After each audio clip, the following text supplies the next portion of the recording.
Hey everybody, this is John Assaraf and welcome to another one of our webinars called Money Squared Retire Early and Retire Rich.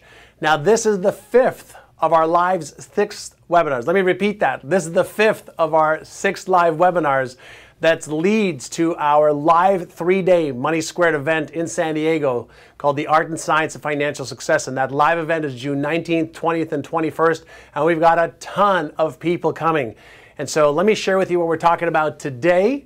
And what the fun part is for you is I've got a good friend of mine, Tom Marchicello, who he and I have been joking around here in the studio for the last little while, talking about all the different types of ways to invest in businesses and what billionaires do that other people don't do.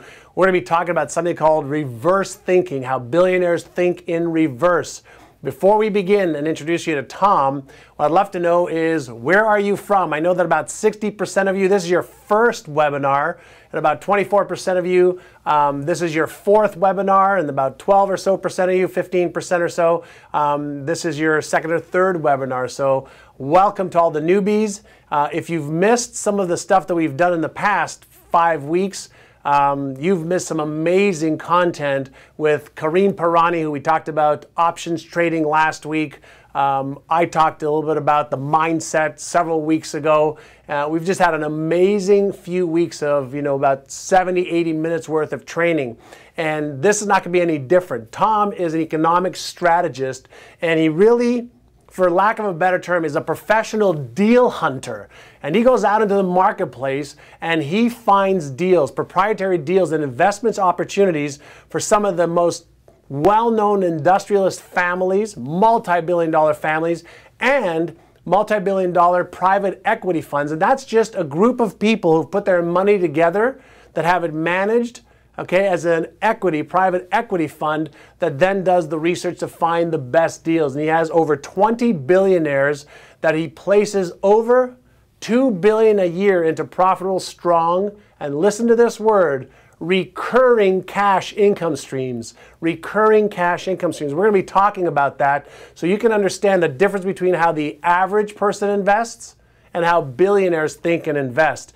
All right, and so our goal in this series and at our live event is to educate you on how to be the smartest you possible, and that will teach you how to earn more money so you can start to develop your great single stream of income and then multiple streams of income so that you can do what? Retire early and retire rich.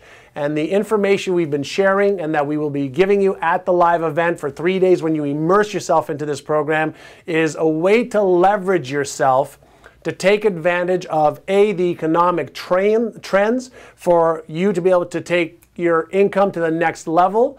And what we're going to be able to teach you is how to think the right way. We're going to teach you the strategies and tactics of what to do, give you the options of where you should be investing, and then how do you manage and protect your investment so it grows. And for those of you who may not know me, I've been privileged to have written 2 New York Times best-selling books, Having It All and The Answer. I also wrote the Vision Board Kit. I've also been in the movie The Secret, The Quest for Success with Dalai Lama, and several other movies. I've also been fortunate to have made a ton of money in the stock market. I've also lost a ton of money in the stock market. I've also been able to make some great money in real estate and in building companies. I've built Remax of Indiana. I'm building my company right now, Praxis Now. I've built Bamboo.com. I've built several different companies. And what I can share with you that I've seen in the last probably 3-4 years since the recession is a lot of people, me included, many of my friends, okay, lost some of their wealth, or a lot of their wealth in some cases, and that caused a lot of people to go into a state of shock or fear, and they lost a lot of confidence as a result of working for so many years to build an asset, whether it's their business asset, their stock portfolio asset, or their business asset. And because of the recession, a lot of people lost a lot of money, which messed up their idea of when they're going to retire, when they were going to have their debt-free day to be able to have that freedom. And what I found is most people are super, super smart out there. However, they lack the knowledge and the skills to navigate through the confusion of the economy, the recession, the trends, the government, and all the other stuff. And a lot of people have become financially stuck. Some are scared, and some don't think that they're going to have time to catch up before their retirement. I can share with you, there's a great commercial on TV right now that basically gives people a string to pull to let them take their money that they have now and pull a string to depict how long their money will last after the retirement. And most people are miles away from having enough money to really live their life into their 70s, 80s, and 90s. And so guess what? If you don't start thinking about it now, you're not going to be in a great position in the next 3 years, 5 years, 10 years. And so what you need to do right now is make the smart choices to upgrade your knowledge, upgrade your skills, surround yourself with brilliant people who know how to navigate through some of the treacherous waters in there in the different variety of income possibilities for you, so that when you retire, you can actually live the life you want and deserve instead of hoping and praying and wishing that it all works out. I've always said, strategies and tactics, smart ones, will beat hope and prayer every day. You want to have all of them. And so our goal in this series, this webinar series, is to help you learn how to make an extra $5, $10, $50, or $100,000, or to help you make your first million over the next, whether it's 6 months, 12 months, 2 years, 3 years, whatever time it takes, get you on the right path. And you may have heard me say 100 times before, you've got to do the right things in the right order at the right time. And many people don't know what the right things are. They don't know what the right order is, and they don't know what the right timing is. However, what you can rest assured is the smartest people on the planet are gathering the knowledge, not just from books and CDs or programs like this. They are immersing themselves into the areas that are most important to them, the ones that they have passion and joy around, and they are utilizing the brilliance of teams instead of thinking and doing it on their own. And so our goal is to help you now and to get you to come to our event in San Diego in June. So I'm being totally transparent about that for you. And I've got an amazing bonus for you when you make a decision to do that today that we haven't offered on any of the last webinars. And we decided to do that yesterday only because the hotel gave us some more space, and I'll share with you what that is in just a little bit. Now, in order for us to fulfill our company vision, what our goal is to be able to help the universe, the planet that we live on, with all of the different challenges that we have. And we have launched an initiative that we're really going to kick off at the Money Squared event called the 2020 Vision. And our goal is to help create 20,000 millionaires.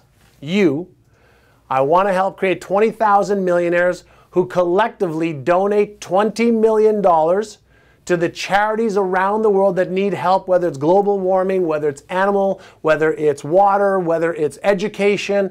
We want to donate collectively $20 million by the year 2020. And we've already started that on a smaller scale, but we want to do that on a bigger scale. So that's the 2020 initiative. And I invite you to be a part of that. We're willing to train you, to help you, to guide you over the next 5, 6, 7 years to be able to be part of the vision, but more importantly, so that you can take care of yourself, your family, and move to a life of significance where you're really donating to the causes that need your time, the causes that need your money, that you are passionate about. So it's not the charities that I love, it's the charities that you love. All right, so for today and over the next couple of weeks, where we'll be finishing this webinar, you're going to learn a lot more about investing wisely and smartly. All right, you're going to be able to learn how to make more money, how to manage it, how to invest it, how to protect it, so that it lasts longer, way past you do, so you can actually leave a legacy. And this is how you leverage yourself. So the Money Squared live event is in June 19th, 20th, and 21st. So you might as well put that in your calendar right now because you're going to be there. And this training is all about knowing and doing the right things for you and your family. All right, so here's what I can also share with you.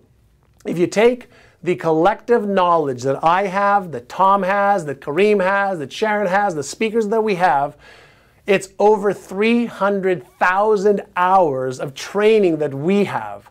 And we've invested tens of millions of dollars of our own money, if not hundreds of millions, and in Tom's case, billions of dollars, really understanding what to do and what not to do. And so you can learn to take the shortcut from our successes and, just as importantly, the failures that we have had, because I can guarantee you anybody who has done well in life and in business and investing, they've had some highs and lows and ups and downs, and that is unanimous across the board. I don't care if you're the wealthiest person in the world, there are mistakes you've made, and in many cases you've learned more from those mistakes than anything else. So here's the lineup of our 11 or so speakers. I'll tell you more about them later. And so I'm excited for you. And so sit back, get ready to enjoy the session with Tom Marchicello, and be smart, invest smart, imagine yourself really reaching the goals that you want to reach. And what I can also share with you is it's not that you're lacking intelligence, but you may be lacking some of the knowledge and the skills and the support environment to really help you get from where you are to where you want to be. And now is the best time for you to bridge your gap from where you are to where you want to be using a vehicle. And I call a vehicle, whether it's a stock market, a business that you start and own or grow for yourself, investing in another business, or any type of vehicle to get you from where you are to where you want to be. All right, so without further ado, get your pen ready. I want you to give a big virtual hello to Tom, all right, who's sitting right over here with me. So give a big shout out to Tom. And by the way, if you're watching this right now, what I'd also like you to do is take a picture of Tom and I right now, and I want you to put say hello to Tom, everybody, all right? So what I want you to do is take a picture of Tom and I right now and post it either on your Facebook page or tweet it out with the link to watch us live right now. So take a picture, all right? We're going to give you a couple seconds. One, two, three. There you go. All right, got a picture? Tweet it out, Facebook it out, get other people on here, all right? So let me get to interrogating this guy. So Tom and I have been friends for quite a bit of time, and so he's got an amazing background where he's worked with Sony in the acquisition division of Sony. He's worked with Morgan Stanley. He's been working with another company now for the last 3-4 years that just does an amazing job, you know, all over, working with billionaires and funds that have billions and hundreds of millions of dollars. And you may be thinking to yourself, well, what does that have to do with you? And my answer is everything, because when you start to understand how you need to be thinking about investments, you're going to see some clear, distinct differences between what most people do and how most people think that are billionaires versus the average person. And you'll understand more about what I mean in just a few seconds. So, Tom, why don't we start with maybe giving everybody here, you can either look at me or look at them, you can wave at them. Tell us a bit about your background. Well, thank you very much for having me. So, great intro, by the way. Thank you. You were just spot on kind of explaining the situation and what's going on out there, and really can't wait to get into this conversation. It'll be really good. You'll like it. So, about me, yeah, you know, I can honestly say I'm a kid from New Jersey. You know, that's an easy way to start. You know, my parents were just like super salt of the earth people. You know, they raised me and my sister just to basically just be normal, everyday Americans that care about what we do every day and go out and make better for ourselves. You know, my whole family is like that. It's all people that go to work every day, work really hard, and basically get to the next level. And that's how I grew up, and that's sort of how I thought about things. And I started my career actually in the Air Force. I was a captain in the United States Air Force. That's how I got out in the world, and I got to travel the world and see amazing things and work with incredible people. And it gave me a perspective that has stayed with me for the rest of my life, because I worked in Air Force Space Command. And I got to see the world from space. And with that perspective on life, you consume a whole new view of what is the Earth and what's all the people doing and how's everybody connected. And I never forgot that.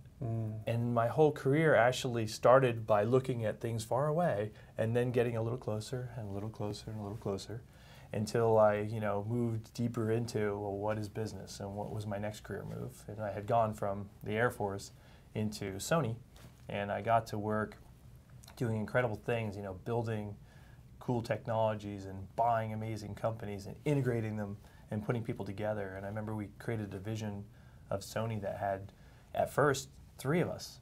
We were the internet division, for real. I didn't even have a phone or a computer, and we were the internet division. It's kind of funny when you think about it.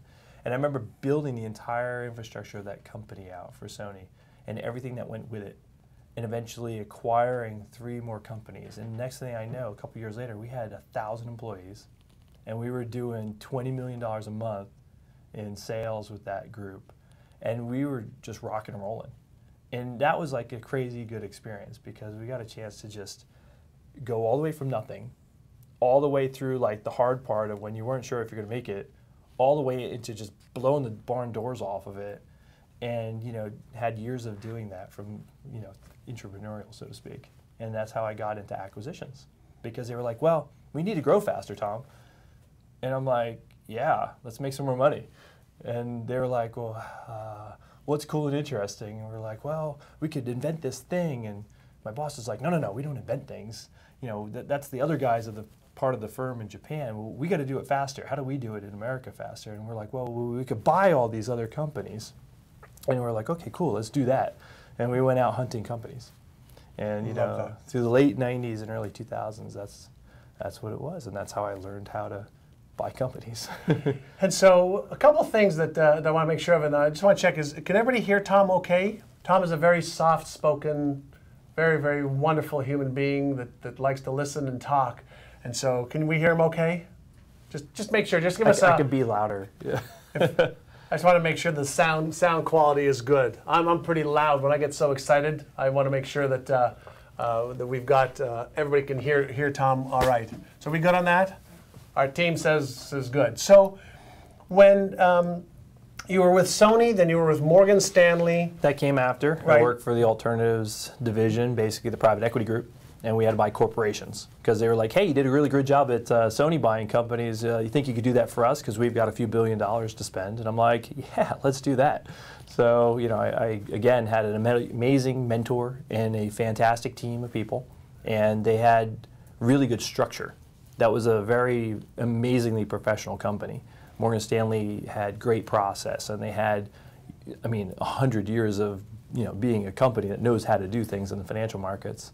And they were great to work for. Awesome. It really taught me a lot. And then you went out, you started some businesses, did some great with businesses. Yeah. And you got back into, becoming the billionaire whisperer with really advising billionaires and funds that have billions of dollars in there. Yeah. And one of the things I want to make sure that you all understand is I'm going to make sure that Tom and I talk about, like, what does that mean for you? Right? Because you might be sitting there thinking, well, I don't have billions. I'm not at that league yet, but I want you to understand is billionaires don't start off as billionaires unless they inherit the money or they win the lottery or they invest in Facebook really early. Okay, or part of the startups. And those are the lucky few. The rest of us, we have got to earn our way up there. And the more you learn, the more you can earn when you apply what you learn. So if we can talk about some of the key strategies that everybody can listen to, that people with a lot of money, how are they thinking about making investments that are different than the average person? Let's start with that. Sure. Yeah. To your point on billionaires, most billionaires, if you look at the Forbes list, earned their billions. Actually, it wasn't handed to them in any way, shape, or form. And what we do know about the behaviors of billionaires or billionaire funds is they invest in things they know, which is key. They have some expertise, maybe real estate, and they knew how to do a few modest transactions, and then they started doing medium-sized transactions and eventually larger transactions. And the way they were able to move up was by not just taking their knowledge of what they knew how to do, but then getting partners and peers who supported what they were doing. Because you don't get very far alone.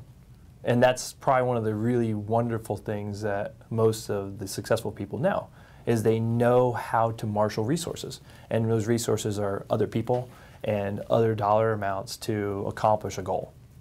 So, that's a really simple, basic tenet. And that can be done at any level, whether it's $1 billion or, a couple $100,000. So, just keeping that basic in place. The second thing that's really obvious is then not just buying what you know, but also not necessarily taking that much risk. So I think the media is really popular about saying, oh my God, look at this crazy thing that just happened, superstars doing things and celebrities and Richard Branson jetting around the world or going to space. So, well, that's not the majority of billionaires or billionaire funds or major investors in general at all. Actually, they're kind of, they're risk averse, actually. They want to be very calm. They want to not put their money at risk. They want to guarantee returns of their principal first, before they go trying to do dramatic things. So what do you mean by that? Earlier we talked about, there's the compounding law of 7, yeah. Right? And so there's just write this down, the compounding law of 7, okay? Yeah. Because we talked about this earlier, and I've known about this for many, many years, and some of my billionaire friends and I have talked about it, my multimillionaire friends talked about it. So what is the law of 7 that a lot of billionaires utilize today? Sure. So it's you can look it up on Wikipedia. It's rule of 7, law of 7, sometimes called rule of 10. Depends on how you want to think about it. And what it basically says is you want to make 10% annual return for 7 years straight. And if you do that, you will double your money in 7 years. So one more time. So you want to make 10% per year consistently 7 years in a row. And you'll double your money. So if I put $100,000 into something, and as long as it earns 10% per year for 7 years, I'll have $200,000 at the end of that. And that is the beauty of what Albert Einstein called was the 8th wonder of the world, the law of compounding effect. Right. So if you're making 10% on $10,000, you end up with $11,000 after 1 year. But then you're making 10% on $11,000, you're at $12,100 after 2 years, and so forth and so forth and so forth. So it's very basic put in place. So all of our investors and partners, they totally get this. It's so simple because, even in all the documentation we have for all the returns, funny, they're not asking, well, what's the business and how does it work? They're saying, what's the annual return? And they're calculating it saying, okay, I'm going to get 9, 10, 11, 12. And then they're saying it meets my criteria, it doesn't. And then they're asking, well, how much risk is it? So there's some basic criteria that goes into how they're thinking about the investment. And one of them is, well, do I get year over year return? And it's a really simple question.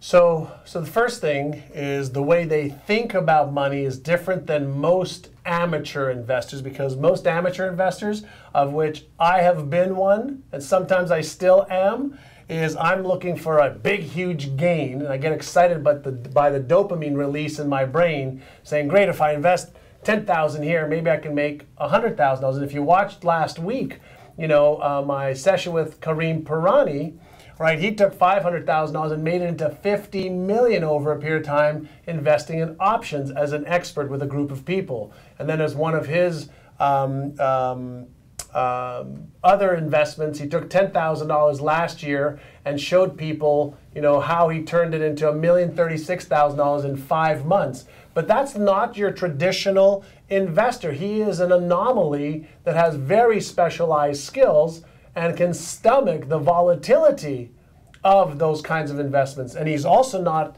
investing with money that is going to be needed to pay his mortgage. So he's got the high risk money, and he's got his traditional money that's going to take care of doubling every 7 years. So right.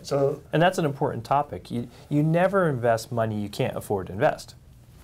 It's a really basic, simple idea. But actually, personally, I find individuals doing that constantly. They're trying to make up for lost money. But actually, the investors we're dealing with, it's not making up for lost money. They just have money to invest in order to put to work going forward. And they're happy to set that money down and let it accumulate. And they think in terms of long cycles. Sometimes long cycles for the investors are in excess of 5 years. Typically more like 10, 15, or 20.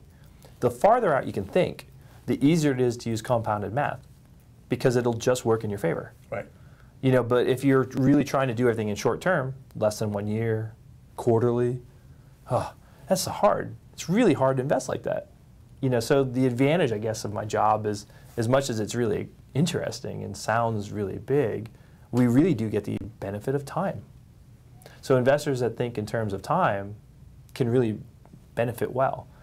Take somebody's house. A house is like the easiest thing that everybody kind of in America really understands. You get a 30-year mortgage, and in 30 years it's paid off, and you own the house. And not only is the house paid off, but it also probably appreciated in value along the time. You know, if you can hold a house for 10 years or greater, and you know this from real estate, you generally can make a return. Right. But if you're trying to flip that house fast in sub 2 years, it's hard to make up the difference because the amount of money you spent to get into it, the costs, the taxes, all that stuff, and then you may or may not get the appreciation in that time, it's a really hard asset to flip fast. You know, you'd have to buy it really correctly. Right. In order to get in and out of that asset. So corporations are similar, actually, sort of like a house. It's just, there's a lot more going on in them. So they're looking for long term. And so that's why we're bringing you so many different types of individuals. You know, there's the way to think and act if you need to make money quickly and you can stomach the risk and the volatility. And that's where your mindset is going to be paramount to be able to accept and navigate through the highs and lows. And the other thing that Tom said that I really loved is the billionaires focus on something that they're passionate about, that they start off with as their fundamental way of making money, and then they diversify.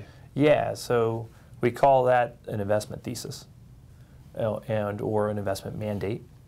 And then we have criteria. So everything I've done, and one of the reasons I probably have my job, is I'm really good about sticking with the criteria. So I help shape the criteria, I help create the thesis a little bit, I smooth it a little bit for 2014 because it might be a little different than last year. And then the investor and I stick with the game plan. So we make a plan and we go execute against it, which really matters because you can't have what's called style drift. If I make a commitment that I'm going to go buy an automobile manufacturing facility that makes tires and rims, then that's my style. But all of a sudden I go out there and I get distracted by a bluebird and I go, oh, look out the pretty aerospace company over there making jet wings. You know, all of a sudden I'm looking at something I didn't promise I was supposed to look at. My money knew how to invest here, but this might be sexy and interesting, and I got taken off my style if I allow myself to drift. But by having written, and that's the important part, written criteria, written rules, written guidelines, it gives me parameters of exactly what I'm supposed to be focusing on, so that when I'm out in the world, I more easily see and identify the things that I'm supposed to be looking for, as opposed to I can more easily ignore the things that look sexy and maybe would have got me distracted.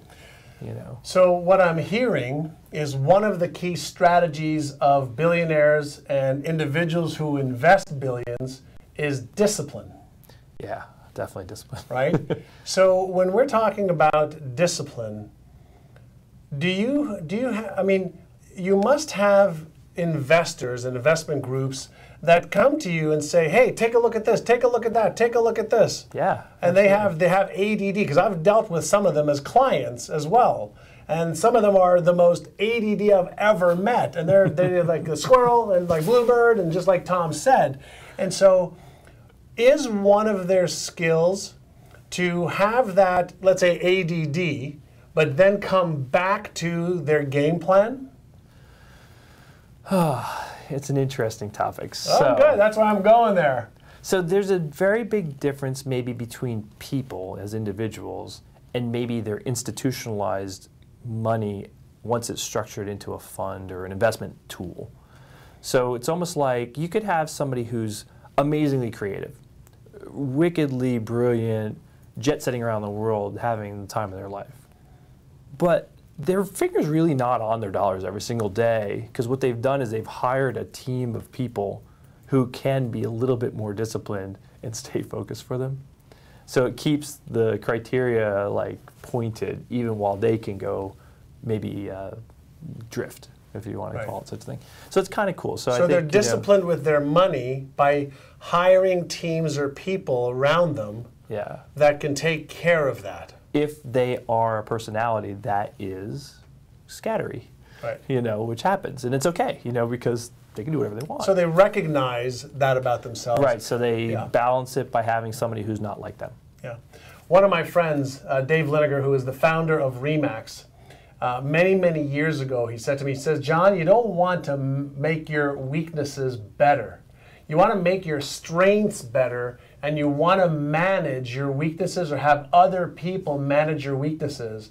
And another one of my mentors along the same line taught me something that I've taught and used myself for 30 years. He said, hire people who play at things you have to work at. Hire people who play at the things you have to work at. And I know some of you are thinking right now, well, I can't afford to hire somebody. Great, then barter with them.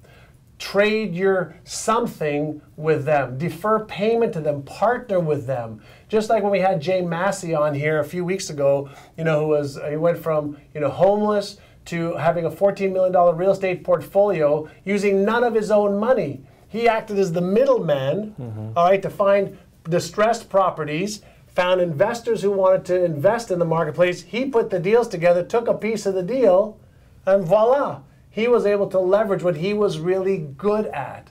So he didn't have to have the money or the real estate. He found a niche for himself to do that. And that's why we brought him on, to show you that you don't even have to have money. You have to have the right mindset. And that's why the first day of the Money Squared event is all around getting you the right mindset. Yeah. Right? And being resourceful. You have to be able to pull it together and manage it out. Now, on the other side of the spectrum versus, what may be a super creative person, you have people who are highly structured. And I would say, actually, a lot of the folks that I tend to deal with or have met in the last decade or so, they're very formatted. They know exactly what they do. They don't get outside of themselves. They don't get too far over their tip of their skis, so to speak, right? So give me an example of that. So, we have folks that basically they've been successful at doing something on many different scales, and so they go with what they know, and they do it again. And they basically don't over-lever themselves too far. They don't take on too many projects at once. They don't take on too much risk at once. They stick with things that they know they can finish. And that's an important part. Like I have a thing on my wall, it's called certainty of close. And that's my judgment call as if I'm going to work with one of these billionaires. If I don't feel like I can get a good certainty of close on a transaction working with that investor, I won't take them on as a client, which is important. Because when I meet somebody who's scattery and I can't pin them down and I can't really get a feel for if they're ever going to finish anything, it means I'll never get paid. So I look for the people who know how to get things done. And it's a really important behavioral trait. It's much more of a behavioral trait than it is a financial thing. And when you meet those people, you know them. You see them in business. Whenever you see like certain leaders of companies and you say, that guy gets things done. He says what he says, he does what he says, it's consistent. There's continuity to the behavior and the activities. So it's that continuity of behavior combined with the focus of knowing what they're actually attempting to buy or invest their money into, and then the patience and discipline to stay there and harvest the investment at the right time. And it's those things together that allow them to have an investment process. So they've got discipline, they stay focused on what they know, they complete things. Here's a question for you. Are you a better starter or are you a better finisher? Because I can share with you that a lot of people that I meet have got tons of ideas, they've got a lot of starts, but they don't finish what they start. And they don't have the discipline to stay in things long enough because they've got ADD. And so one of the things that I have shared in one of my programs in the past is something called do less better to completion.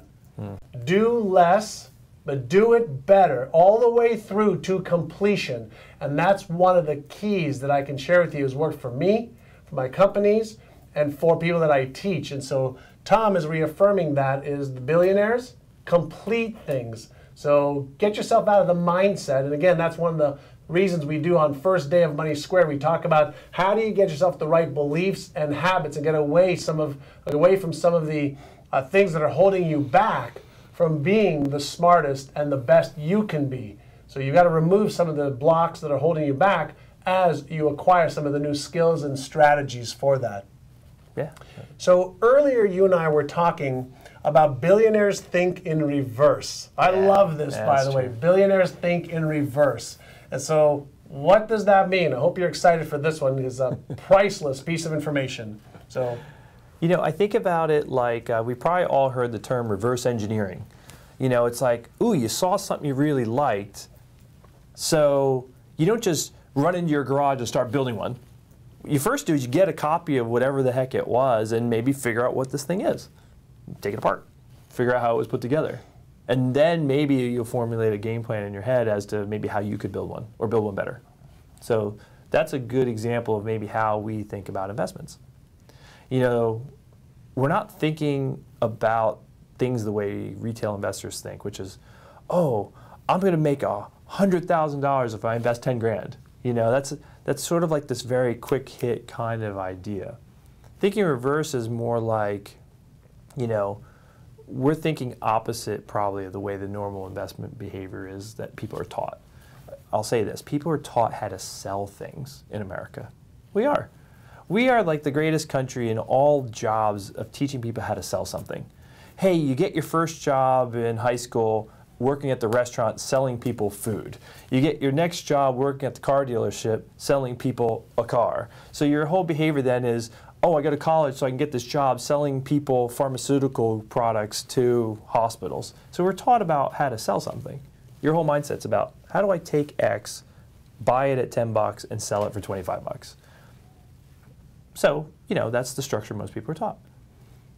My investors don't necessarily think about how we're going to sell things. We think about how we're going to buy things, and not at the consumer level. We think about, well, how would I get a $10 product in the first place when we got to go make it?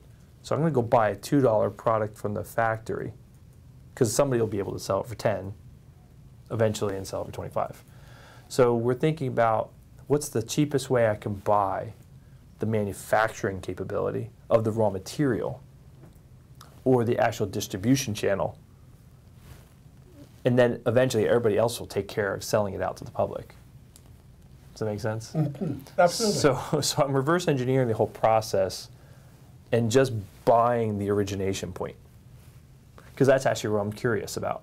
I'm curious where things come from. I'm curious how it got there in the first place. I'm curious about the real cost of the materials that went into it. And maybe I don't want the finished good at all. Maybe I just want this one component that I found in there. Because if I reverse engineer the whole thing, I might find a $20 product that inside of it has this thing that sells for $5 of that 20 bucks, except it might only cost me 5 cents to make one of those things. So I might want to go all the way back to making 5-cent widgets that become a $5 component that's part of a $20 product. Versus Americans are taught how to sell finished products. So that's where the difference in the thinking comes in. So when billionaires think about investing in companies, or the funds think about investing in companies, what's some of the criteria that they look for? That's one of them, but what's some of the criteria that they look for to say, yeah, I want to invest in this, no, I don't want to invest in this? What's some of the due diligence that you go through? Because most people, just so you know how they make a decision to invest in a company? Excitement, greed. How much money can I make? And one of the things that we talked about is the billionaires don't think about how much money they can make initially. So they're thinking about what's called de-risking their investment. De-risking their investment. How can I make sure I don't lose my investment in this? And then as long as I do that, as long as it was a sound business that constantly kicks off cash flow, I'll make all my money back. And then eventually some upside. So they're looking for the holes first to see where the risks are first, which is a logical, deductive reasoning part of your brain, as opposed to the emotional, dopamine releasing that gives you the great feeling of a potential big win, which is where most people go. And so billionaires think of what's my worst case scenario and risk, while average investors focus on all the money they're going to make first, and then they forget the logical side of it. And what I can share with you, just from a neuroscience perspective, everybody, there's so much evidence that we will do more to avoid pain than we will to gain pleasure. But so many people, even when they hear their friends, have got a new company, or there's a new company that they should invest in because there's going to be an IPO about it, they get so caught up in the emotion, they forget to do the due diligence that it takes to really go deep, deep, deep into the fundamentals of whether it's a sound investment or not. And so the masses get caught up in emotion, and the billionaires get caught up in the logic and the thinking, either that they're doing or their teams of advisors are doing. That's two polar opposite ways of investing. And that's why 95% of people will never retire rich, because they're focusing on something totally different than what will make you rich. So, yeah, because you're talking about the fear of missing out. In Right. investments, you're sold hype in the fear of missing out in public stock investments. Oh my God, you got to get in because it's at 50 and it could go to 100. Yeah, it could. Or the way I think about it is, more about the desire to be in, not the fear of missing out. What I would want is I want to be invested in something smart that has a good return and might actually bore me to sleep. But mailbox money boringly coming in every single month at thousands of dollars at a time, that feels pretty good. or tens or hundreds or millions at a And time. I can roll myself up and rock myself to bed every night, and it's safe and warm and happy. And that's sort of like how you got to think about it. It's like, I want to guarantee that little wheelbarrows full of money get dropped off at my doorstep every day. That's it. So you have to look back at the history of that business and go, well, does this business generate cash? It's a really basic question. I don't want to know what it may do 2 years from now. I want to know what it is doing and had been doing for the last year, 2 years, 3 years. And then I want to know if it's trending up a little bit, 10% a year, or if it's 40% a year up, right? And I want to know why, like, it's going up fast. Is it going up because the business is just operating well? Or did they just have a great product that they sell well? Or maybe it's the market changed, right? So I want to know the mechanisms of what the economic reason was as to why the business is going to do well. Not just about its product economics, but also about its market economics. And maybe it's geography. Maybe a business in Texas does better than a business in California because they don't have to pay 13% state tax. And that's a real consideration, you know, and that's affecting what's happening at the business level, at the investor level, because we're going to be two like businesses, two states, doing exactly the same thing, one at a higher tax rate, it's going to make less money. So I'm going to buy the one with less taxes. I love it. So I want to dive into two areas right now. For those of you who are either thinking of starting a business or you have a business that you either want to sell someday or live off of the income. When I built RE/MAX of Indiana from 1987 to 1997, I retired in 1997. I had almost 100 real estate offices, 1,500 agents, and a CEO that was running the company. And I just had mailbox money for many, many years because I built an infrastructure that was just that wheelbarrow bringing money every single month. And I know there's a book out there, you know, that was very famous, you know, 4 years ago or 5 years ago called The 4-Hour Workweek. I had the 30-minute a month week or month because I was only investing about 30 minutes a month once I built the entire infrastructure for that. And so what I want to talk about is when you look at buying a business, so this is for all you business owners or wannabe business owners, when you look at buying a business or investing in a business, whether it's $100,000, $50,000, or $500 million, doesn't matter. Sure. What are the things that you look for that gives you the confidence and certainty that, hey, this might be a good investment, let me go deeper, versus what most people do is Anyway, what do you look for that gives you the confidence and certainty that it might be a good business? Then the second part of the question is going to be, what do you look for that tells you, run the other way? I've seen those businesses, but the ones I like. Yeah, it comes into 3 buckets: people, process, systems. Right? One more time. So people, process, systems. Let's talk about that. Or you could say people, product, systems. Either way. People, product, systems. Okay. So it's kind of the same thing. So when I look at a business, you always look at the management. Who are they? What's their background? How long they've been doing this? Are they stable? I love a family-owned business. Something where maybe the grandfather and the father or the son are involved in the business, and they grew this thing up in Ohio, and they expanded it, within their region, maybe to Tennessee and Pennsylvania, and they got this great business running in this region. Because it showed them doing the grassroots America kind of business and then growing it sequentially. And so people know that business. They know their neighborhood. They know their community. They know their state. They know the supply chain of their relationships with all the people involved there.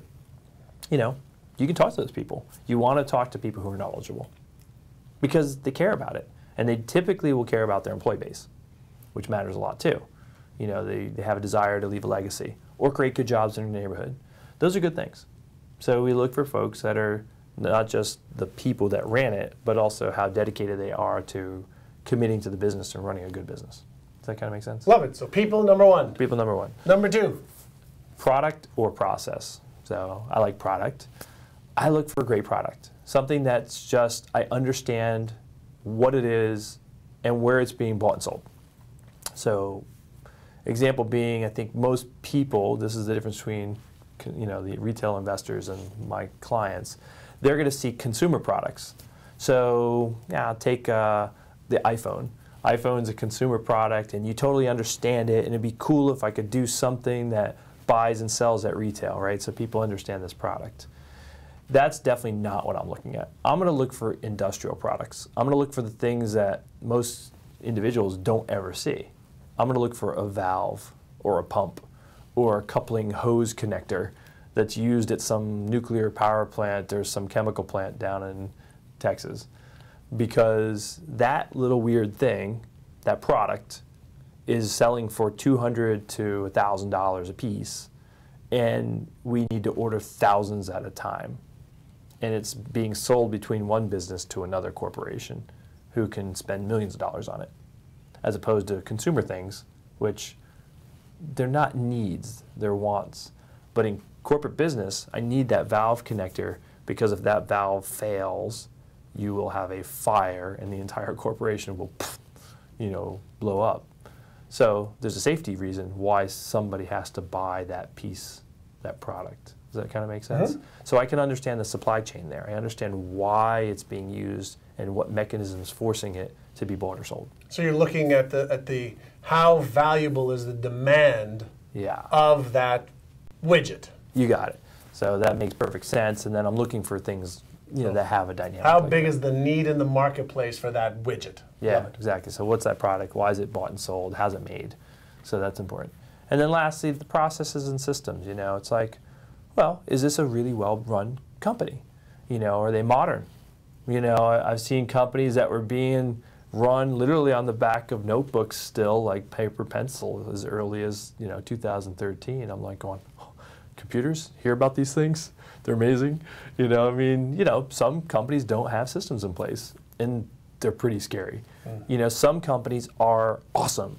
They are just on top of it. They're organized. They've got Sally, who's worked there for 10 years and has every inventory SKU organized and like really together, and they've got good accounting. Accounting matters. And they've got good inventory management. And so they know their books. And it's a really basic thing, actually. Businesses that don't know their financials cannot be bought and sold. Not easily. And that's a problem. And it doesn't mean you have to be audited. I think that's the big issue. People kind of get this idea like, oh, I haven't had an audit. Ernst & Young didn't come in here and do $250,000 accounting. We're not talking about that. We're talking about bookkeeping. Go find a nice accountant who lives in your town and can charge $1,000 a month to make sure the books are done if you don't have it all the way up to a CFO, but at least have them organized. Because people that don't know their numbers don't know their numbers, which means they don't know how profitable they are. Right. They don't really know how much they spend, and they really don't know what the value of the company is. And that basic fundamental step matters at every level of a company, whether big or small. Where does a company's sales, marketing, management, we'll say, is people, then operations and processes and systems that fit into that, finance and legal, where does looking at the holistic side of the company come in for you? Because I want to make sure that those of you who are starting a business or those of you that have a business, I'll let Tom answer that. So where does that come in for you? Well, let me ask a clarifying question. Holistic as in, where do I have a gut feeling about the whole of everything I saw? Or holistic as in, how does this fit in society? And no, how do you go about drilling down to see if they have their marketing process in place, their sales process in place, their accounting process in place, their management process in place, their all of the different systems and processes that you said can't just happen in one part of the company. No. So that's a great question. Okay. So actually, fundamentally, when you're dealing with businesses, we do due diligence. So we have to actually take the time to get into all this activity. It's not just a financial accounting issue. You're actually looking at the total business process. And I would say the majority of the time is spent on sales and marketing. The majority of the questions we're really going to get into are sales questions. What did you sell? Who did you sell it to? How much of all of your sales go to one vendor or a concentration of supply chain partners? How at risk are you to that? Somebody changes their price. Does that impact your ability to make money? How do you sell? How many salespeople do you have? How many of them are full-time people versus part-time? How many are in the United States versus abroad? So we're actually getting down to headcount level questions on the sales team. And then we're getting into skills. What is the skill of that person? You've got a 20-year sales veteran here, and you've got a bunch of young folks as well. Well, what are the skills that made this guy successful for 20 years? What do you need to do to hire? Because the first thing I'm going to do, taking any company, is I'm going to increase sales. The fastest way to make that 10% increase per year is simply one more sales guy, or two, or five. Whatever it takes to move the dial on revenue is going to come directly out of the sales team. Or marketing, if you can market online and generate more leads. It typically is sales. Really? Yeah, that's the other interesting thing. I think when I really think about the way the behaviors of my clients work, or the success I've been seeing, it's old school. It's truly old school. It's like, heard about that internet thing. Sure, marketing and whatnot, but they're really saying sales. One thing I can guarantee is selling. You show me more advertising, you show me more selling, you show me more handshaking and more contract signing, and you got a business. So you're looking for trends within that and whether they're scalable. Yeah, can you scale it out? Because you don't want to see something that was a fluke or an anomaly, or something that's susceptible to market variation. One area that we see a lot of mistakes made is in market concentration. You'll find that over time, businesses that might have been running for 10, 15 years with not much problem kind of started reducing their spend in their advertising, marketing, and sales in order to improve their profit. But what happened was they got locked in to maybe 2 or 3 vendor relationships or 2 or 3 supply chain relationships, or maybe they outsourced their sales to third parties or affiliate sales teams, and they no longer control the quality of the selling or the end relationship all the way to the end customer, because now they're dealing with some half-step middleman. And if one thing went wrong in that supply chain, it makes major impacts to the actual revenue and bottom line issues of the company. So if you're thinking about building a business to sell, or you have a business to sell, you have to make sure that all of these pieces are together, because anybody's going to be buying your company, whether they keep you in there for a while or they ask you to move on and retire and go travel around the world. If you don't have these pieces in place, you will not be able to maximize the sale of your company. You'll have to sell at a discount, And a lot of businesses are sold at a discount because business owners don't know how to do that. I want to just go in a slightly different direction. For those of you who, like me, have invested in multiple companies, small companies and startups, or even companies that have been around for a while, when you look at a startup as well, which I know you've looked at lots of those, Done a few. and you've started them as well, right? Yep. So what do you look at for a startup when you decide, should I even give this a consideration? Because at the startup level, or you're just out of the gate, you may not have the revenues, the people, the marketing. So how do people make smart decisions? If you're a billionaire, okay, or your billionaire clients are looking to invest in some startups, what are they asking you to do? Startups are tough. So I'm not even going to, there is no perfect answer to this particular issue. Some work, some don't, most don't, you know that. 85% will fail within 4 years, so yeah. So, it's a crapshoot. I mean, that's truth be told, but can you evaluate a startup? Yeah, you can, because in that case, you're looking for traction, which is some kind of indicator that whatever this startup is doing is getting attention from the market, so there's traction. And then you're looking for good product, because you're saying hopefully they have a great product or service that has demand. And then lastly, you're saying, well, how are the people? So it's ironically opposite of what I do in my job, because I'm looking at the people first, then the product, then systems and traction, because it's been going on for so long. In a startup, I'm looking for the complete opposite, because I want to quickly decide if I kill this thing off. It's an awful way to explain that. What do you mean by kill this thing off? I have to decide if a startup is just an idea or just a product, or is it an actual company? Because a lot of startups aren't really companies. They're just a product, or they're just a conceptual sales mechanism. And people then attempt to create a corporate thing around it. And sometimes it really should just be run like a project until it shows itself to actually have sustainability and turn into a corporation. See, lots of people can make money doing a project without taking on the mental burden of incorporating the whole thing. I don't understand what you mean by that.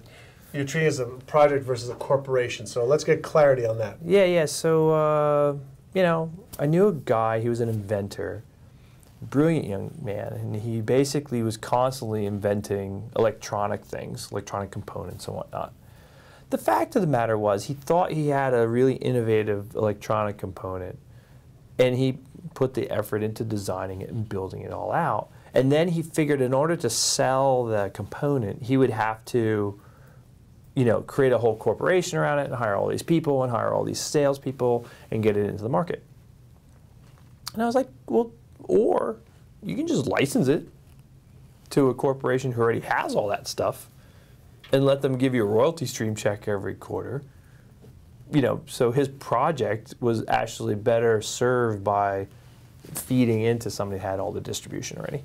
He didn't need to go out and figure out how to buy trucks and trailers and pack boxes and get that thing out there when somebody already had all that, and they just wanted the new innovation that he came up with. So it was just an issue of understanding what he was great at and what his business model really was. So in that particular case, you're looking for how viable is that product. Yep. Then the next thing you're looking for is the best way to get it to market. The distribution, the best way to get it to market, and do they have the sales and marketing skills, the branding skills? Then you're looking at who are the people that are part of this. And how important is it if 5 friends get together?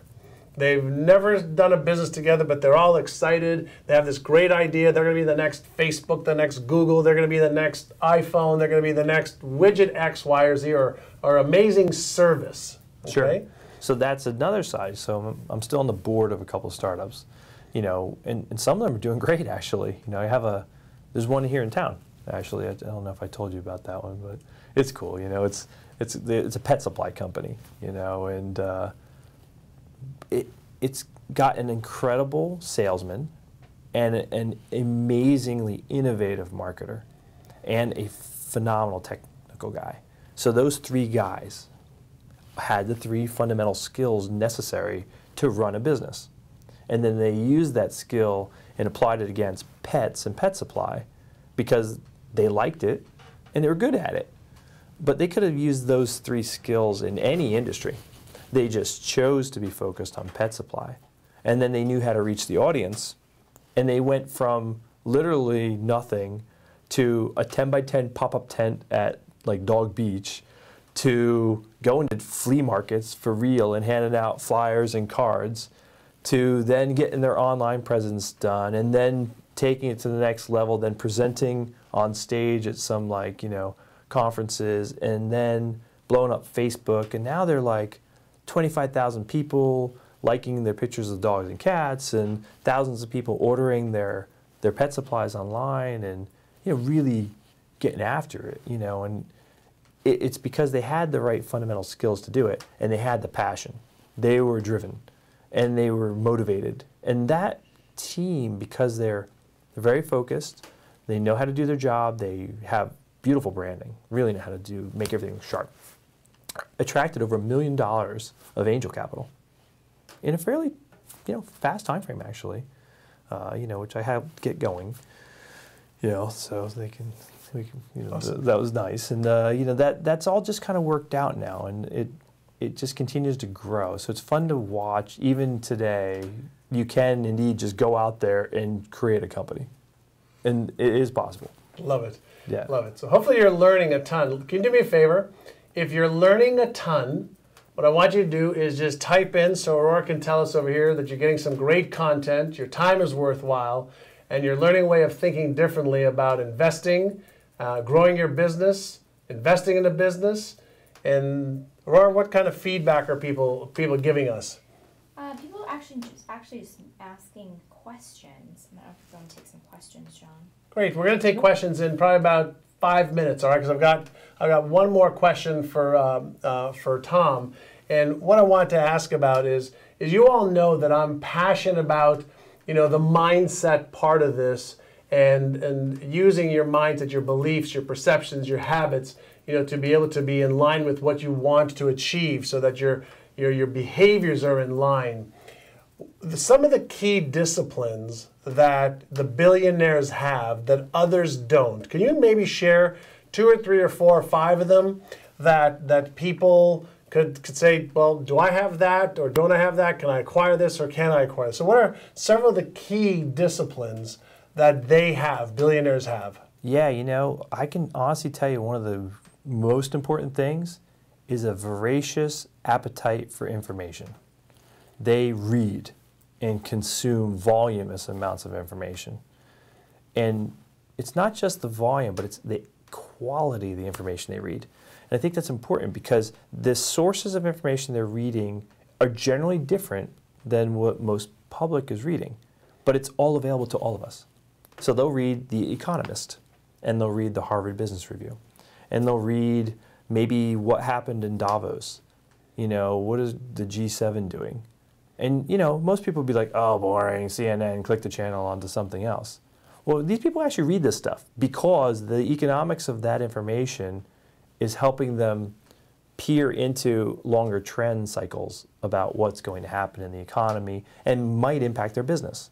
So they care. So voracious learners. Voracious learners. Like many of you. Great sources of information of quality, which is important. So they're reading white papers and research from institutions like the Milken Institute, or from the stuff that Bill Clinton was doing actually, where he was out there, helping out with different countries' activities. So they're reading different sources. So that would be key. The other thing that they're doing is then they're applying the information. So it doesn't matter, you can read as much as you want, but if you don't do anything, then you're do nothing, right? Great. So you do something, and they're not necessarily afraid to try. Try quickly, fail quickly. That's a behavior. So don't let your losses run. So sometimes you make a mistake, okay? Deal with it. But you have to know when to cut it off. And they're really good about that, knowing that I tried this, the market changed on me, and now I need to try a different direction. And that's important because no matter how big the investor is, the market's still bigger. And that's a humbling concept, which is a discipline that they've understood very well, is there's nothing bigger than the tidal wave of the total market or the total global economy, because they don't get to choose how to push that around. How do they deal with the emotions around that? Because that's the one thing that is I hear over and over and over again, and I teach and I practice myself, is how do they master or deal with the volatility, the ups, the downs, that I made a mistake, I've lost X amount of hundreds of millions or billions of dollars or hundreds of thousands of dollars. How do they deal with it that's different than the average person? Yeah, I don't think they do deal with it differently than the average person. It's just people deal with it. You know, it hurts. It emotionally sucks.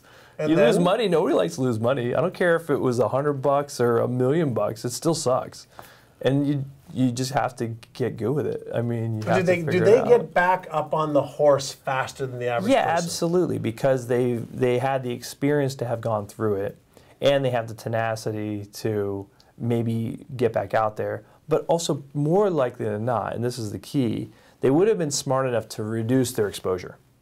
So their loss would have been, from a percentile standpoint, a small percentile of their total investment. And that's a key issue, because we're dealing with percentages and not hard dollar amounts.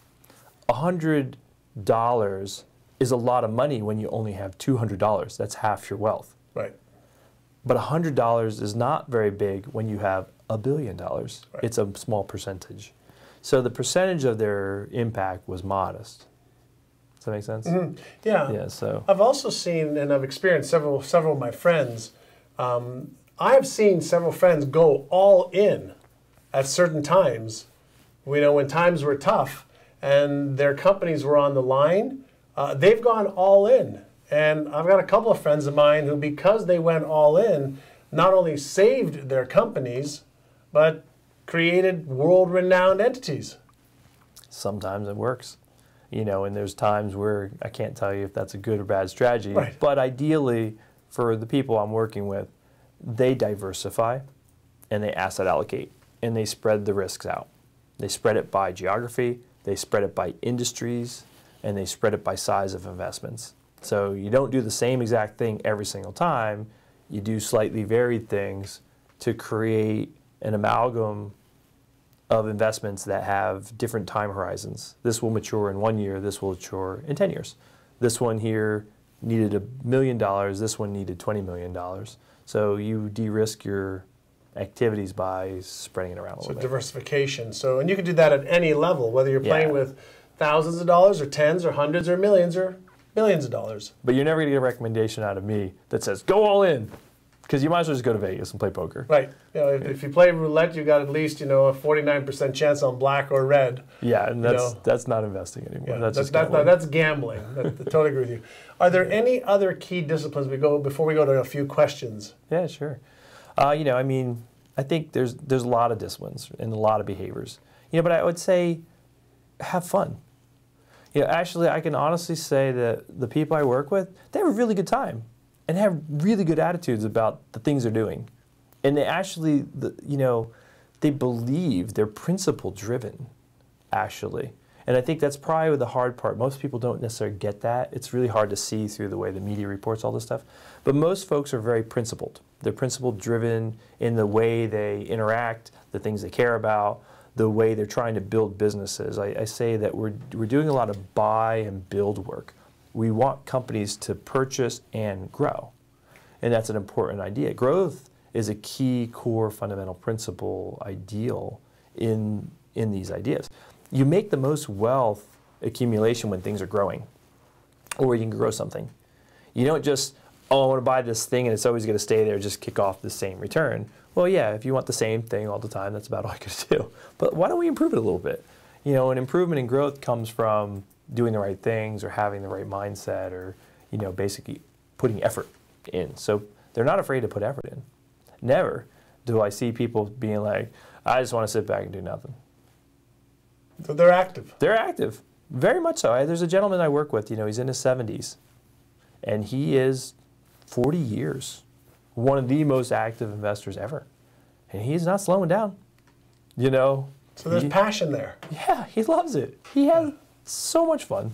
he's excited. He wakes up every day and he'll call and he'll be like, what do you got for me this week? And I'll be like, man, I just talked to you the other day. This doesn't cover on trees, you know. Yeah. Give me a couple more days. I'll find something for you. I love that. You know. So why don't we do this? We've been at this for somewhere around 70 or so minutes, and so let's ask Tom some questions. So if you've got a question or you've already sent in a question, let's give you some time for some questions, and I'm going to let you know what this amazing bonus is for those of you who make a decision to join us at Money Squared. And after you ask Tom a couple of questions, I'm going to ask him about his 40-point system that he goes through for evaluating companies, and we'll go through some of those points if that's okay. Sure. So stick around for about 20 more minutes. So Aurora, what are some questions that we've got? Great. Peter from Australia is asking, what are your daily habits to control your inner state? So Peter from Australia, I'm going to repeat the question so you all hear, is what are your daily habits, meaning Tom's, to control his inner state? It's a good question. Nobody's ever asked me, so thanks, Peter. I guess I exercise a lot. You know, it's actually one of my, I always make time to exercise, either first thing in the morning or at the end of the day, because I find that provides me calmness and health and clarity, and it removes anxiety. And so, and why that's important for me is because I want to be calm and reserved and loose. You know, if you ask my employees and my friends about me at work, they'll tell you that you're really calm and relaxed. How do you stay so calm and relaxed when you're dealing with all this, you know, crazy stuff? And I go, I'm good. You know, but I can't be calm and relaxed if, like, I'm anxious, right? And you got things weighing in the back of your head, or you feel physically frustrated. So the way for me to clean out is to eat healthy, do healthy things in my life, and then exercise, and that makes everything else work. Awesome. And by the way, on that note, we've got Dr. Daniel Friedland next week, who is brilliant at how to reduce stress in your life. He'll teach you some of the best principles he teaches all over the world for reducing your anxiety and stress and staying relaxed so you can actually use your brain better. Love that. Yeah, you know, actually that's a big piece that's come up lately for me, more than anything else, was how to make sure my brain is in good health. And it sounds dumb to even say it, but it's probably the first time I said it. But I wasn't sleeping properly or enough. Actually, Jim helped me with it, now I think about it. Our friend Jim Bunch, you know. Who's going to be a speaker at our Money Squared event in June as well. He asked me, he goes, are you getting REM? I'm like, what's REM? He's like, oh God. And he's like, he goes, read this, you know, and he's like, do this. And then he's like, you're not actually sleeping enough. I go, no, I don't need it. I got coffee and I can sleep 5-6 hours. I'm good. He's like, no, you're not listening to me right now. He goes, find a way to build more sleep into your time. You'll think clearer. You'll come to conclusions faster. You'll actually be healthier. You'll be more productive in the hours you're working. And sure enough, I mean, so spot on. Yep. And it happens fast. Literally 1 week of changing your diet and sleeping a little bit more and getting better sleep and more rest, you'll see massive differences in your performance. Yeah, your clarity will go up, your focus will go up, your attention will go up, your anxiety will decrease, your stress will decrease, your productivity will go up. Absolutely a great point. Yeah. Love that. Let's go to another question. I'm loving this, so. Aurora? Sure. Barbara Rose asks, what is a great tax shelter so money can be invested? So Barbara Rose asks, what is a great tax shelter so money can be invested? And Barbara, we're not sure where you are around the world, so that might be a little bit difficult, but you know, if you're in the United States, do you have any answers around that? I'll be honest with you, I don't deal with tax and accounting issues or tax sheltering, but I'll say something different, which is capital gains are taxed at different rates than income. Right. So the type of investing that I do is for the purpose of making capital gains. Because I want to buy something for $10 million and eventually sell it for $20 million, I'll get taxed at 15% on the $10 million we make. Versus stock, or you know, the typical way you see income investing done, you're going to get taxed at your income rate, which would be higher. So it's the asset choice of owning a company and an asset versus being invested in a derivative. Yeah, and for that type of information, you really need to ask your tax advisors in your local level. in your local city, state, where you live. That would be the easiest way to do that. What's another question we have for Tom? What is the best investment vehicle today? And Cisco from Orange County asked that question. So Cisco from Orange County asks, what is the best investment vehicle today? From your opinion. By the way, this is just Tom's opinion. Okay, I may have a different opinion. Last week, Kareem has certain opinions. The week before, Jay Massey had a different opinion. The week before that, we've got another one of our experts. And so this is where you get a chance to learn and educate and to come up with your own opinions based on your passions. But let's take a look at what do you think? Oh, and we had Sharon Lecter as well, who was really talking about trends that are coming up that we've done as well. So I personally like real estate.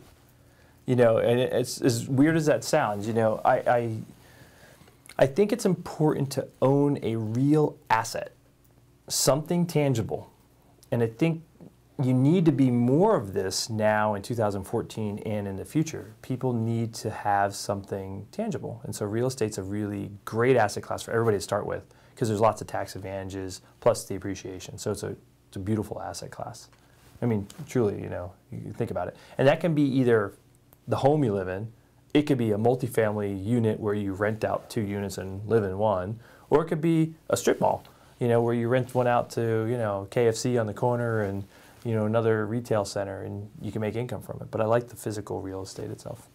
I love that. And I like real estate a lot. The other thing that I think is great is if you have your own business and you're good at building a business, double down for the growth of your business because you're able to increase your revenues a lot faster there with something that you know and you've been doing for a year or 3 or 5 or 10 and increase the revenues and the profits in your own business because for every $10,000 or $100,000 or $1 million that you can increase your revenues and profits, your multiples go up significantly. So don't forget to invest in the stuff that you're already doing that you're really, really great at.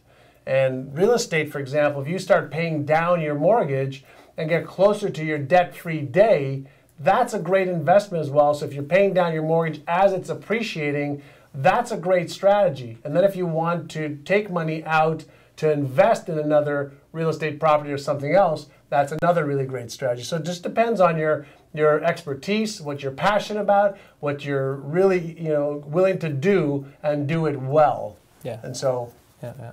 Awesome. So I'm going to ask Tom one last question. I'm going to share with you the amazing bonus we've got for every one of you who are smart. And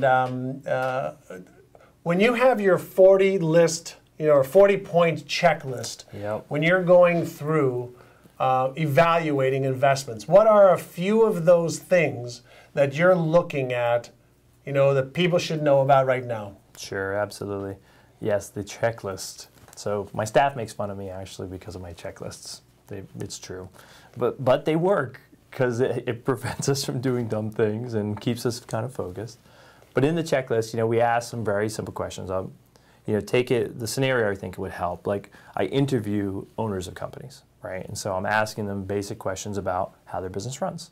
And so in my checklist points, I'm asking a simple question such as, tell me about your revenues. I would like to understand the last 12 months of your revenue. How did you earn it? Is it in line with the last 3 years of your revenues? Because I want to know, is it in line or was there a spike or a dip? Simple question. I'd like to also know their profits.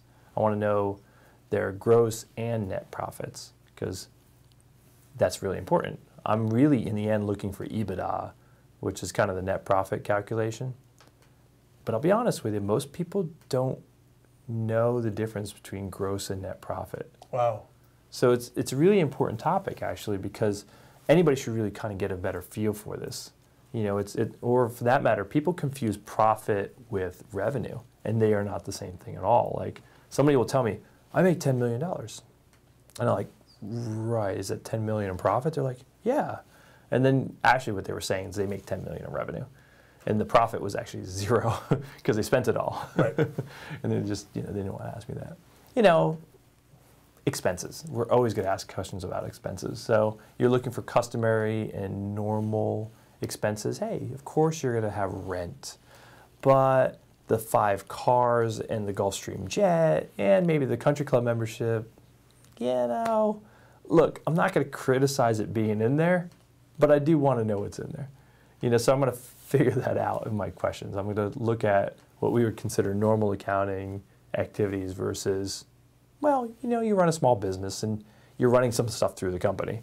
That's all cool. But if I buy the company, I'm not going to run those things through the company anymore. So you see a lot of people that commingle their personal life in their business life or their business. And so those are things you look for. We have to ask. And it's not because of, I actually really don't care what people did in the past. It's just if they're ready to sell it, then they got to declare it and either accept dollars for it or remove it from the future accounting activities. So, you know, it's a really simple thing that we would look for. 2 more, and then I'm going to ask you what you're going to talk about at the event and teach at the event. Yeah, we want to know if they're going to make more sales in the future. Anything pending? You know, what's the next cool contract that's coming up? When's it going to due? When's it hitting? Like, you know, is that contract something new and out of the ordinary, or is it coming from the normal supply channel? You know, those are really critical questions because you do care about the future. Because I want to know what the future 12 months forecast look like. So you're looking at the past. Past 12 months? You're looking at the history of that. You're looking at the present, what's going on right now. Yeah, and then you're looking at the future. And so all of your questions help you dissect so that you can analyze the whole landscape from the past, present, and future. Yeah, I look for the trailing 12 and the future 12 and right now. And I'm looking in this window with the most amount of the concentration of my questions and activities, because this is very telling as to what's actually happening now. And then I'm also going to figure out the last 3 years. But, you know, I'm going to discount the details of the, 3 years ago, 4 year ago stuff. And I'm really going to focus on that time frame. Love that. Yeah. So what specifically will you be teaching? Why should these people that are watching here so patiently, hopefully learning a ton, why should they come and listen to you? I'll tell you why you should come listen to the other teachers and experts in just a moment, but why should they come and listen to you? What will you be teaching at the event? Well, what I hope to help people see is maybe a perspective. I would like to give people an understanding of maybe how I view the world and how my clients see business. Because I think it will give you another way to view yourself and view your business and view the area around you. And it can be very helpful, very powerful. It's almost like, there's a place I like to go to called Mount Soledad in La Jolla. And I like to ride my bike to the top of it because I like to gain the view and the perspective of San Diego. And when I'm seeing the city from that elevation, I see more and I see further.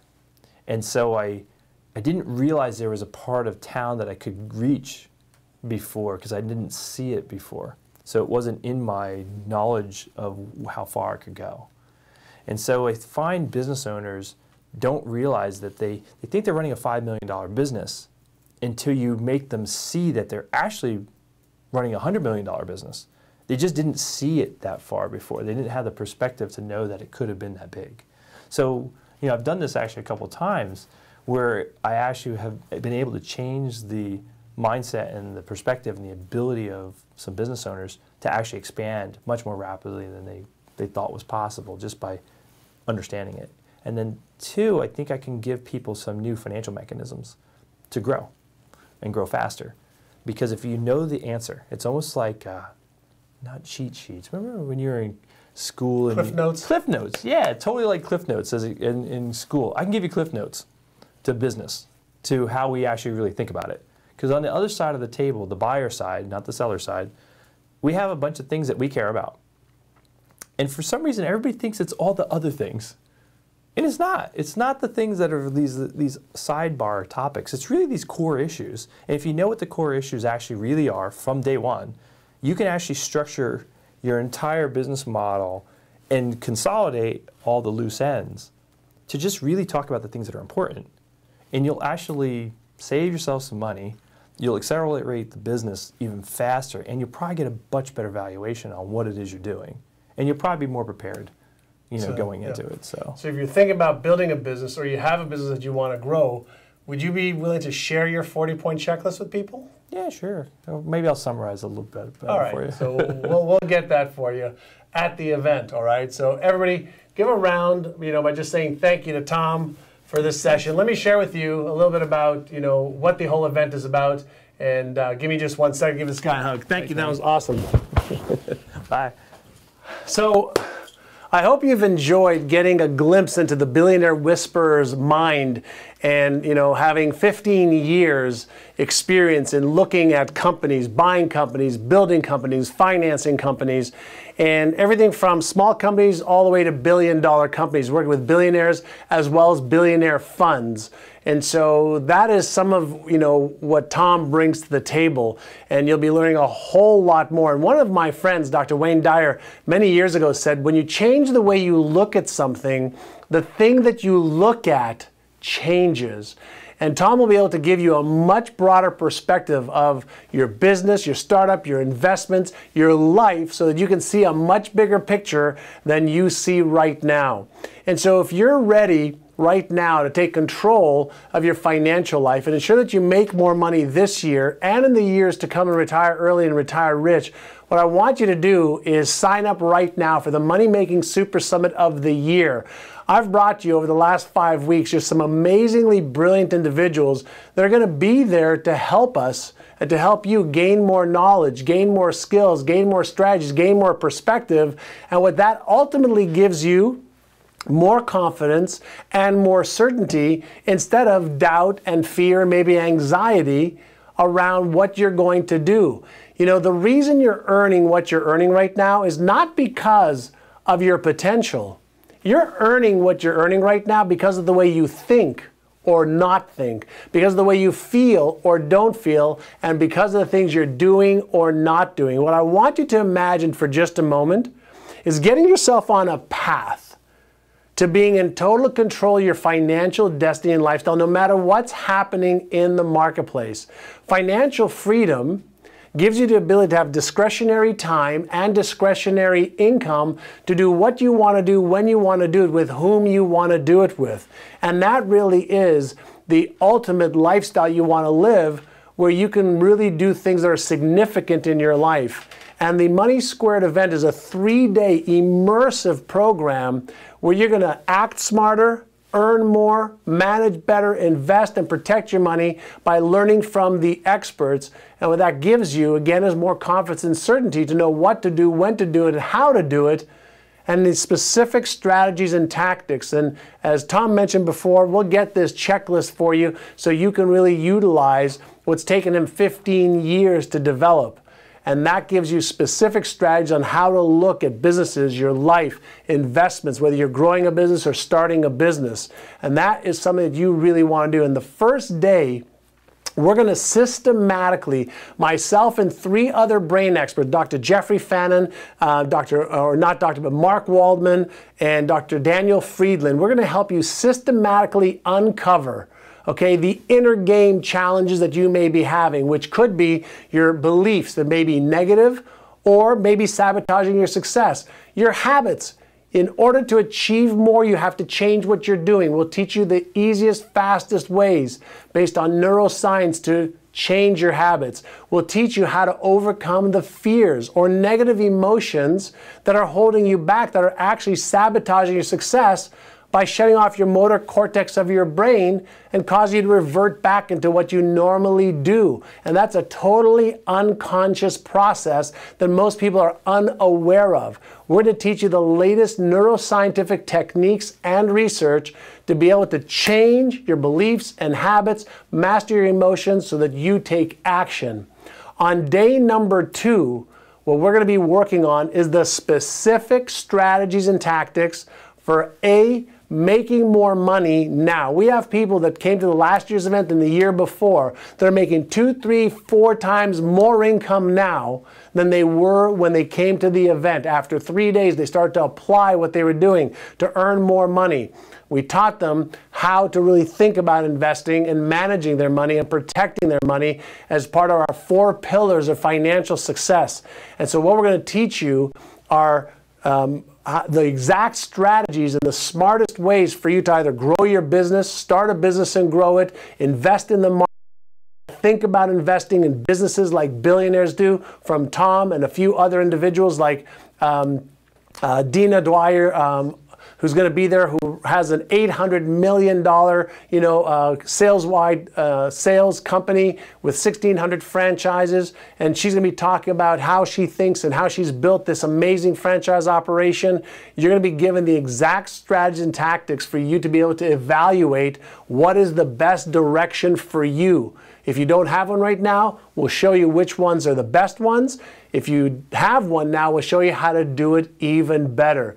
And what's most important is we're going to have Jay Massey, for example, talking about real estate and how to raise private capital. Tom knows how to raise private capital. I've raised $28 million or $30 million in the past, from other people to buy into the deals that I was in. How do you buy real estate if you want to diversify, or if you want to make real estate your primary source of building your wealth? Or if you want to be able to utilize the stock market, whether the regular stock market, we have Glenn Larson's going to be teaching on that, and he works with stockbrokers all over the country. We have Kareem Pirani, who showed here just last week how he thinks, what he does, how he manages risk.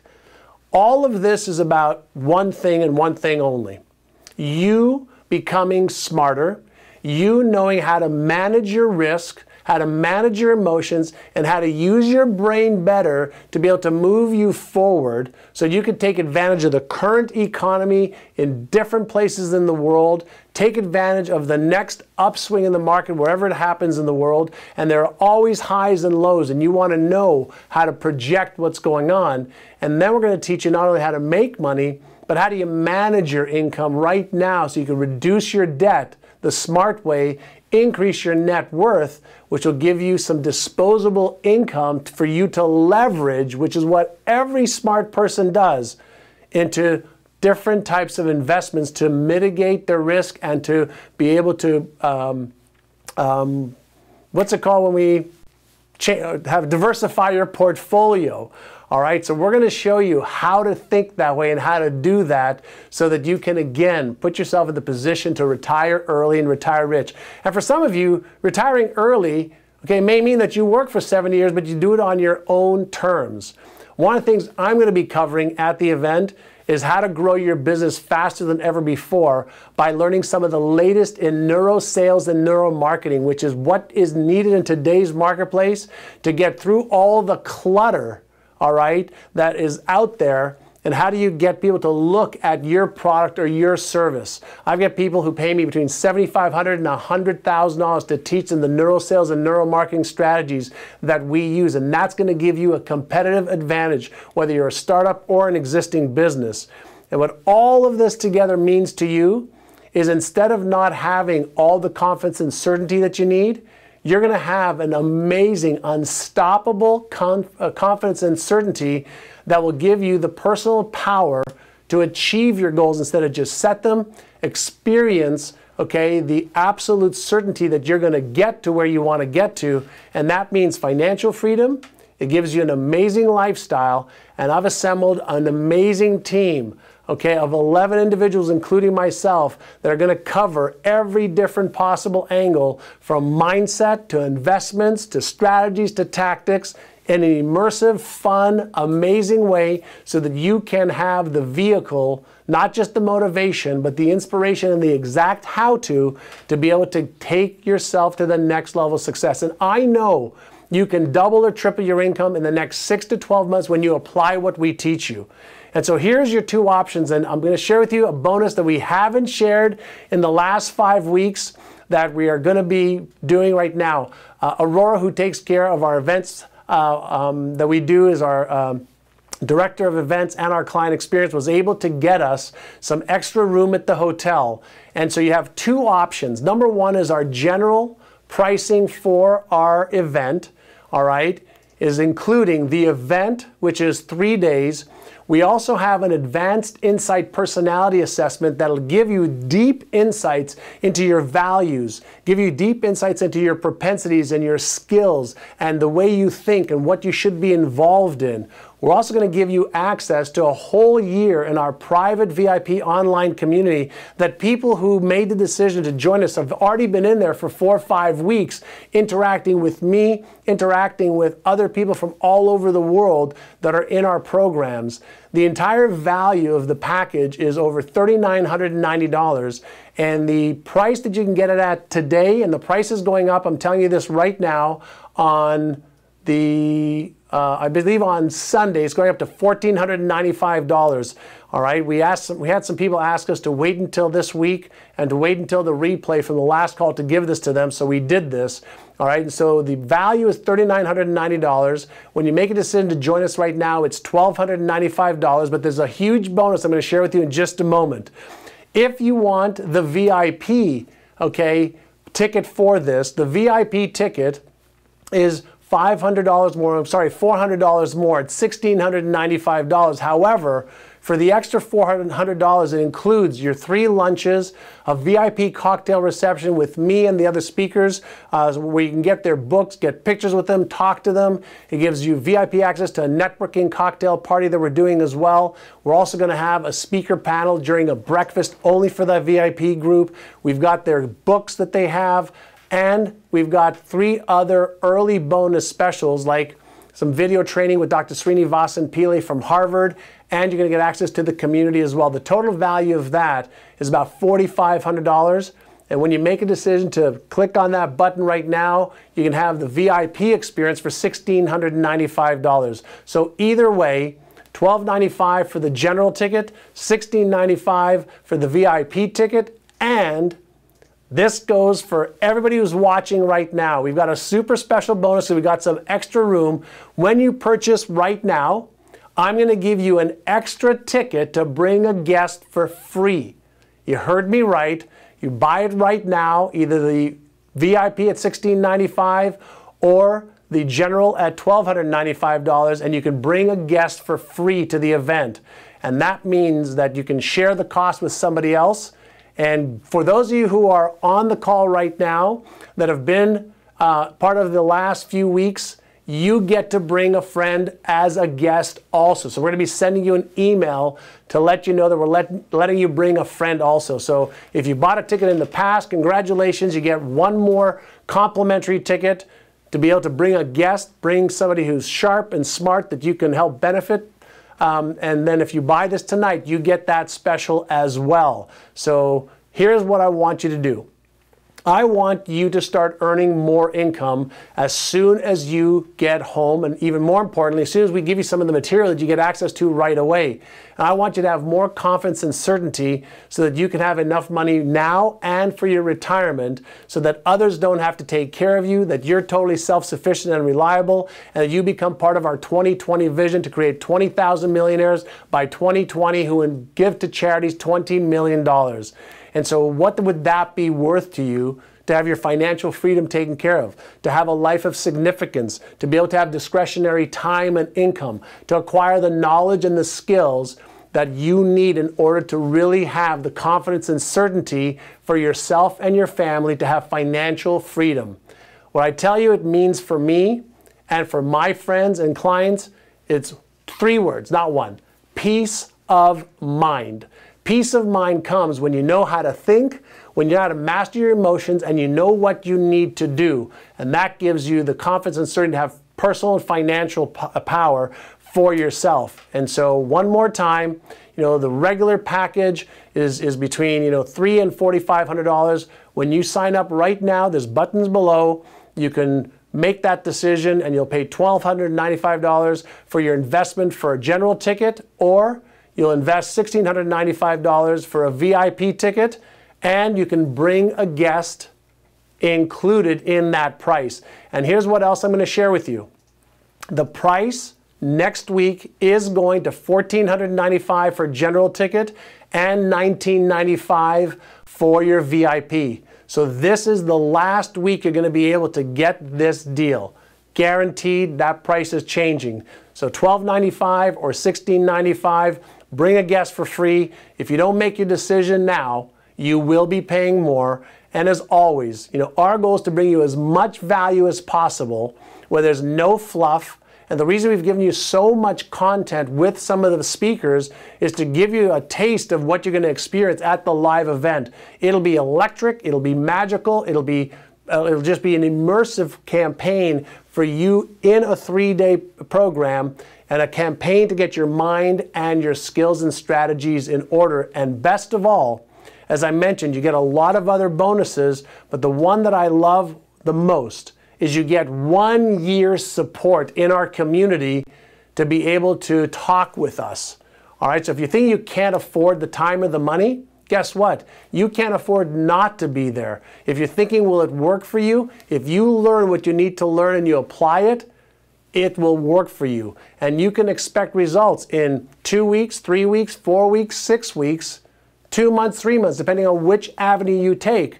You get your mindset right, we get your skills and strategies upgraded, and you will start to achieve the financial results you want now, and you'll set yourself up to earn more income in the next 12, 24, 36 months as well.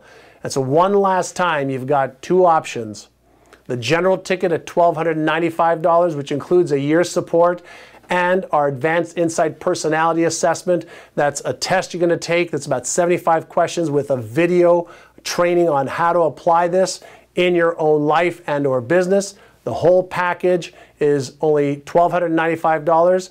Or if you want the VIP experience, it includes all of those things, plus it includes our lunches, our VIP receptions, our goodie bag, plus all of the stuff that we have for our VIP experience. And so make your decision now, save yourself some money, bring a friend as our guest. We have a little extra room now, so I don't know how long I'm going to be able to keep that special guest, free guest available. But when you do that right now, you get to bring a friend, a spouse, significant other, business partner, somebody who also wants to make a lot more money.